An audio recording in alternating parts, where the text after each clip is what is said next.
അപ്പോൾ എല്ലാവർക്കും ഹാപ്പി വിഷു. നാട്ടിലല്ലെങ്കിൽ ഞങ്ങൾ ഇത്തവണ വിഷു അടിച്ചു പൊളിച്ചു കേട്ടോ. വിഷുവിൻ്റെ തലേന്ന് തന്നെ ഞാൻ ഉണ്ണിയപ്പോലെ ആക്കിയിട്ടുണ്ടായിരുന്നു. എൻ്റെ ജീവിതത്തിൽ ഫസ്റ്റ് ടൈമാണ് ഞാൻ ആക്കുന്നത്. അതിൻ്റെ കുറച്ച് പോരായ്മകളുണ്ടായിരുന്നു, പക്ഷെ എന്നാലും വലിയ കുഴപ്പമില്ലായിരുന്നു. പിന്നെ ഞങ്ങൾ പിറ്റേന്നേക്കുള്ള പച്ചക്കറിയെല്ലാം അരിഞ്ഞു വെച്ചു, തേങ്ങയെല്ലാം ചിരകി അതെല്ലാം സാമ്പാറിന് വേണ്ടിയിട്ടുള്ള വറുത്തൊക്കെ വെക്കാൻ വേണ്ടി തുടങ്ങി.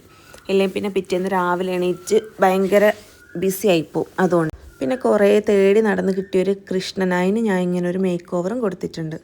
പിന്നെ കണി വെക്കാനുള്ള സാധനങ്ങളെല്ലാം റെഡിയാക്കി ടേബിളിൻ്റെ പുറത്ത് വെച്ചു, രാവിലെ എണീറ്റ് സെറ്റാക്കാൻ വേണ്ടി.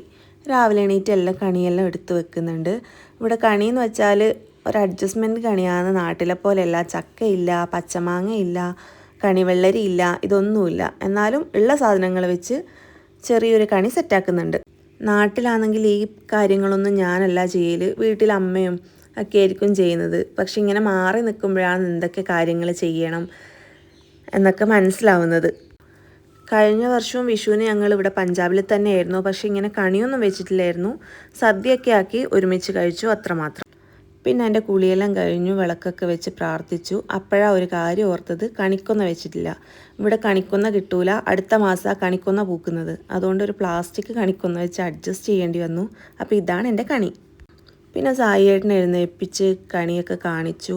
ഇത് ഞാൻ പറഞ്ഞല്ലോ, ഞങ്ങളുടെ ഫസ്റ്റ് വിഷു അന്ന് മാറി നിന്നിട്ടില്ല ഫസ്റ്റ് വിഷു. അപ്പോൾ എല്ലാം ഞങ്ങൾക്കൊരു സ്പെഷ്യലാണ്.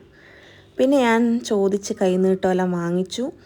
അത് കഴിഞ്ഞ് മോനെ കണി കാണിക്കാൻ വേണ്ടി എണീപ്പിച്ചു. രാത്രി എല്ലാം സെറ്റാക്കി ഞങ്ങൾ ഉറങ്ങാൻ 12:30 അതുകൊണ്ട് ആൾക്ക് എണീക്കാൻ കുറച്ചൊരു മടിയുണ്ട് ഇപ്പോൾ. പിന്നെ ഇവൻ കണി കാണുന്നതായിരുന്നു എനിക്ക് മെയിനായിട്ട് വീഡിയോ എടുക്കേണ്ടിയിരുന്നത്. ക്യാമറമാൻ ചതിച്ചതുകൊണ്ട് ഈ വീഡിയോ ഒന്നും എനിക്ക് കിട്ടിയിട്ടില്ല. പിന്നെ അവനെ ഉറക്കുകയൊക്കെ ചെയ്ത് ഞാൻ നേരെ അടുക്കളയിലേക്ക് കയറി. ഇവിടെ ഞങ്ങൾ 5 മലയാളി ഫാമിലീസ് കൂടിയിട്ടാണ് ഇത്തവണ വിഷു ആഘോഷിക്കുന്നത്. അതുകൊണ്ട് എല്ലാവർക്കും ഒരു 4 ഐറ്റംസൊക്കെ ഉണ്ടാക്കാൻ വേണ്ടിയിട്ടുണ്ട്. ഇത് ആഘോഷിക്കുന്ന പുറത്തൊരു ഫാമിലി ഉണ്ട്, അവിടെ പോയിട്ട് ആഘോഷിക്കുന്നത്. അതിൻ്റെ ഇടയിൽ വിഷു മൂഡ് വരാൻ വേണ്ടിയിട്ട് പാട്ടെല്ലാം വെക്കുന്നുണ്ട് കേട്ടോ. കഴിഞ്ഞ വിഷുവിന് പക്ഷെ ഞങ്ങൾ 2 ഫാമിലി മാത്രം ആഘോഷിച്ചിട്ടുണ്ടായിരുന്നു. അതിൻ്റെ ഇടയിൽ സായിയേട്ടൻ ഞങ്ങളുടെ ഡ്രസ്സെല്ലാം അയൺ ചെയ്യുന്നുണ്ട്. അങ്ങനെ എൻ്റെ ഫസ്റ്റ് ഐറ്റമായ അവിയൽ ഇവിടെ സെറ്റായിട്ടുണ്ട് കേട്ടോ. പിന്നെ ഇത് ഇടയ്ക്കിടയ്ക്കേ ഉള്ളൊരു കാഴ്ച. ഇവൻ എണീക്കും, ഞാൻ പിന്നെ ഉറക്കും, പിന്നെ അടുക്കളയിൽ, പിന്നെ ഇത് തന്നെ റിപ്പീറ്റ്. പിന്നെ എൻ്റെ സാമ്പാറും സെറ്റായിട്ടുണ്ട്, അപ്രൂവൽ കിട്ടി. അത് കഴിഞ്ഞ് എൻ്റെ ഉപ്പേരിയും സെറ്റായി. പിന്നെ ഞങ്ങൾ പെട്ടെന്ന് തന്നെ റെഡി ആവാമെന്ന് വിചാരിച്ചു. അധികം ലേറ്റ് ആക്കാണ്ട് അവിടെ പോയി അവിടെ കുറച്ച് നേരം സ്പെൻഡ് ചെയ്യാമല്ലോ എന്ന് കരുതി. പിന്നെ ഇങ്ങനെ ഒരുങ്ങി ഇറങ്ങി പോകേണ്ട സ്ഥലങ്ങളിൽ മോൻ്റെ കാര്യമൊന്നും എനിക്ക് ശ്രദ്ധിക്കേണ്ടി വരില്ല, എല്ലാം സായിയേട്ടൻ തന്നെ ചെയ്യുന്നുണ്ട്.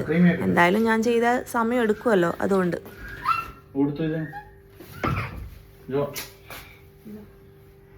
അങ്ങനെ മുണ്ട് ചുളിയും കുപ്പിയോളം ഇടുമ്പോൾ എൻ്റെ കൈ മുറിഞ്ഞ് ചോര വന്നു, ശുഭം. പിന്നെ റെഡി ആയിട്ടില്ല എൻ്റെ ഒറ്റയ്ക്കുള്ള പട്ടിഷോ. അത് കഴിഞ്ഞ് ഞങ്ങളുടെ ഒരുമിച്ചുള്ള പട്ടിഷോ. ഇതിൽ കാണാൻ നല്ല രസമുണ്ട്, അല്ല ഞാൻ ആരെങ്കിലും കൈനീട്ടം കൊടുക്കുമ്പോൾ അത് തിരിച്ചു കൊടുക്കുന്ന കുട്ടീനെ കണ്ടിട്ടുണ്ടോ? ഞാനും അതേറ്റാണ്.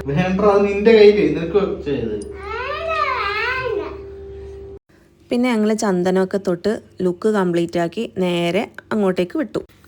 ഇവർ കോഴിക്കോടുള്ളതാണേ. ഇവരെ വീട്ടിലാണ് ഇന്ന് വിഷു ആഘോഷിക്കുന്നത്. ഇവർ ക്വാർട്ടേഴ്സിലല്ല, പുറത്ത് മാറിയാണ് നിൽക്കുന്നത്.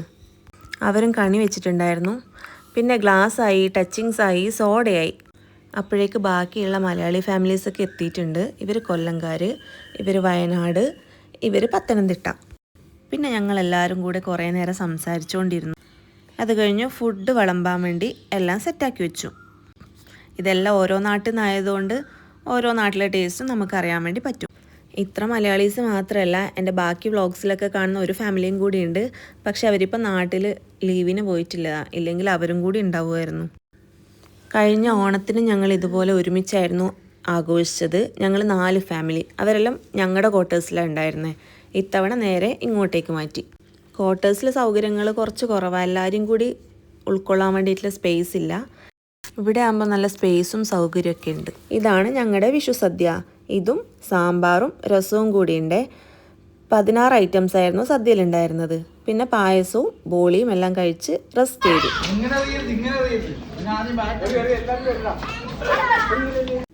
പിന്നെ ഒരാൾ കേക്ക് കൊണ്ടുവന്നിട്ടുണ്ടായിരുന്നു, അതും മുറിച്ച് എല്ലാവരും കഴിച്ചു.